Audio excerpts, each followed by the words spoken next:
and welcome to Chapel. Today we're going to be learning about the new solar installation on our roof, and we have several guests with us. Thank you for joining us. Joshua Crable is with us, and he's an employee of GOT Electric. Josh is a 2010 graduate of Eastern Mennonite High School. We also have Jeff High, who is from the local community, and he'll say more about his involvement later. Andy Hirschberger is a 2003 alumnus and also with GOT Electric. And Mr. Lehman, you know, is one of the visionaries behind this project. So we'll be hearing about that from him. But for starters, Andy's going to give us a tour from the roof. So we'll turn it over to you. Everybody. So I'm going to give you a tour of the recently installed solar energy system that we have up here and give you some context to what we're doing.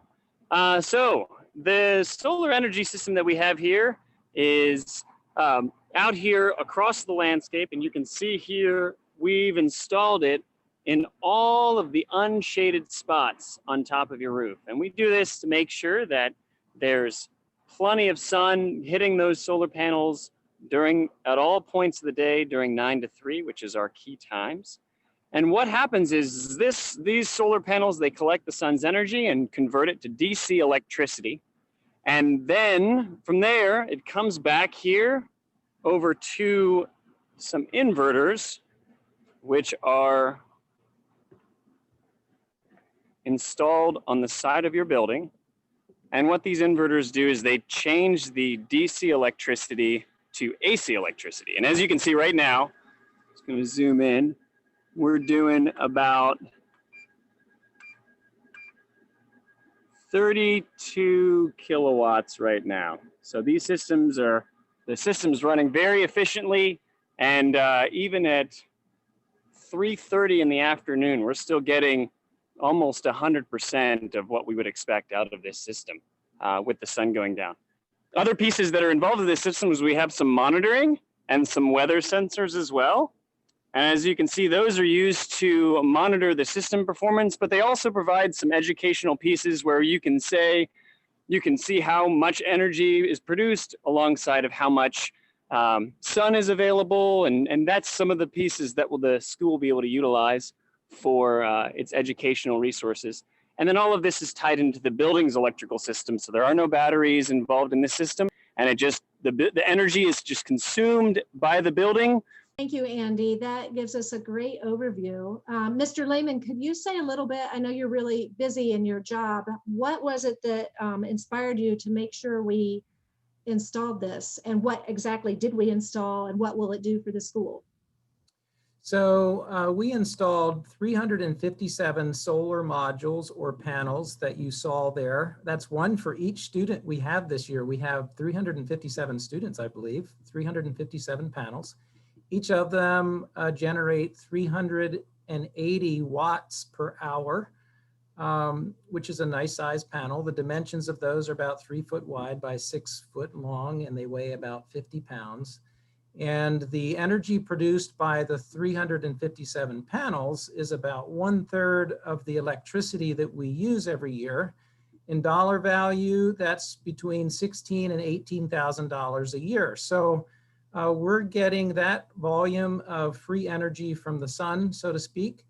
And so that will help us financially as a school, and also help the earth in terms of reducing our carbon footprint and the amount of fossil fuels that we would otherwise need for generating electricity. Why? For me, it probably began back in middle school. I had a really good science teacher. It kind of helped inspire me to become a science teacher. And I learned to care about the environment back then. I remember as a middle school student, we installed solar panels, which collected the heat really through a black box and generated hot water for our house. At that point, there were not the photovoltaic solar panels that we use for direct electricity, but it kind of grew an interest in me as a young boy. As I lived and learned really about some of the needs of the earth and really preserving fossil fuels and using them as minimally as we can, the thought of using solar for some of the school's energy when I learned that it could be done in a financially suitable way that worked for the school. And when we had a new roof that could sustain the length of time that the solar panels are expected to live, I thought it was the right time. And so we partnered with a company called Secure Futures, which really made it possible financially for the school. And some donors assisted with this project to where it really was a win-win for the companies involved, Secure Futures, God Electric, and Eastern Mennonite School. And I'm just thrilled that it's finally online and we're generating power. Thank you. So Jeff, can you tell us about how we actually got these 357 panels installed in one day? So we did what's called the solar barn raising, and that's a term that we like to use because it connects with some of the Mennonite and Amish background that a lot of people in this community come from. So we're not actually building a barn, but we are installing solar panels. So that's why we use this term solar barn raising. So we took about 4.5 hours to install the 357 panels, which I think might be a world record, but I really don't know. It's something that we should look up sometime. So, and we used about 40 or 45 volunteers, people from all parts of our community. We had the mayor up on the roof helping out. We had 2 candidates for city council who were helping out. We had the CEO of Secure Futures. We had a bunch of students, a couple of retired doctors who are big fans of solar energy. So it's interesting, in this community, we have a lot of people, and Mennonites in particular have been extremely supportive of helping make solar energy possible. And the solar barn raising is just one of the ways that we're helping each other to transition to clean energy. I should also add that we've had a couple of other solar barn raisings, one in 2016 at Gift and Thrift, one in 2018, I believe, at EMU, and then we've had 2 at 2 local nonprofits, Gemeinschaft Home and Our Community Place. So we've done a couple of these solar barn raisings in this community, and we hope to do some more in the future. Well, thank you. And I just want to give a shout out to our students who helped when we did this. Sydney Rhodes, Rahel Lima, and Carla Hostetter were up there helping. I would say, sort of speaking generally, not just exclusively to solar energy, one of the things that was really beneficial to me getting into this industry was just having a lot of experience in a wide range of fields and previous employments. And I think that's one of the things that EMS helped us set up from an early age. I attended there, graduated in 2010. So I had a lot of wide exposure to a variety of subjects, passionate teachers that really helped provide a very well-rounded base for me. And I did a semester at EMU, wasn't sure about what direction I wanted to continue moving in.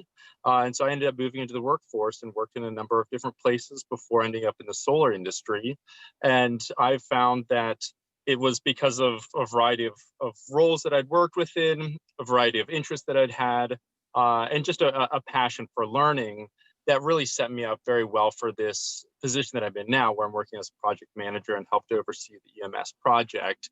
And so what I would encourage anybody who's interested in the solar industry, or who's thinking about next steps as they're graduating and either moving into the workforce or continuing education, is continue to soak up everything that you can.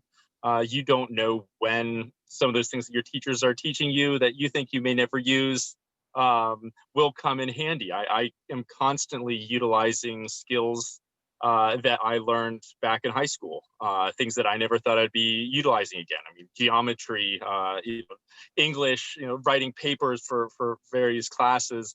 I use all of these skills on a daily basis, and then tech skills. I had some computer classes that were very, very valuable to me that I continue to use on a daily basis. And so I would just say, soak up everything you can now, and don't worry too much about getting into your career and your first job. Figure out what works for you and find something that you're passionate about. And if solar and alternative energy is something that you're interested in, there are a lot of different roles that you could step into. So for the time being, just continue soaking up everything you can now. A lot of those little nuanced classes and lessons that you're learning may come in a lot of handy down the road for you.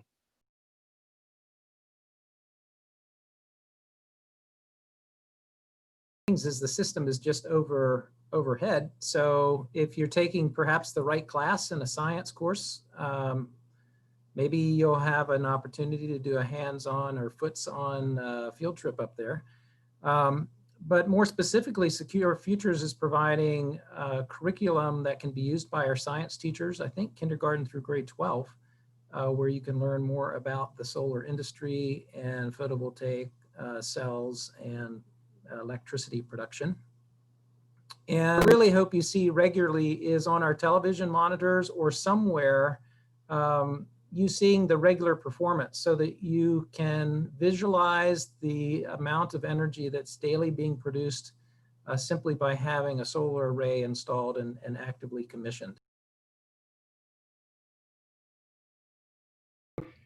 If you think you want to tell your parents about solar, just let them know that there's a bunch of companies that are operating here in Harrisonburg, and they'd be happy to come and look at your roof and tell you if it's appropriate for solar and how much solar could fit and how much money your family would save through solar.